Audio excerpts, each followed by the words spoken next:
മലയാളം, തമിഴ് ചലച്ചിത്ര വ്യവസായത്തിൽ പ്രവർത്തിക്കുന്ന തിരുവനന്തപുരത്ത് നിന്നുള്ള ഒരു അഭിനേത്രിയും മോഡലും പ്രൊഫഷണൽ ഡോക്ടറുമാണ് ഐശ്വര്യ ലക്ഷ്മി.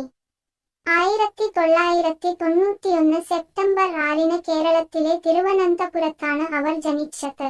തിരുവനന്തപുരത്തെ ഹോളി ഏഞ്ചൽസ് ISC സ്കൂളിൽ സ്കൂൾ വിദ്യാഭ്യാസം പൂർത്തിയാക്കിയ ഐശ്വര്യ, എറണാകുളത്തെ ശ്രീനാരായണ ഇൻസ്റ്റിറ്റ്യൂട്ട് ഓഫ് മെഡിക്കൽ സയൻസസിൽ നിന്ന് MBBS ബിരുദം നേടി. മോഡലായി കരിയർ ആരംഭിച്ച അവർ വളരെ ചുരുങ്ങിയ സമയം കൊണ്ട് അഭിനയരംഗത്തേക്ക് കടന്നു.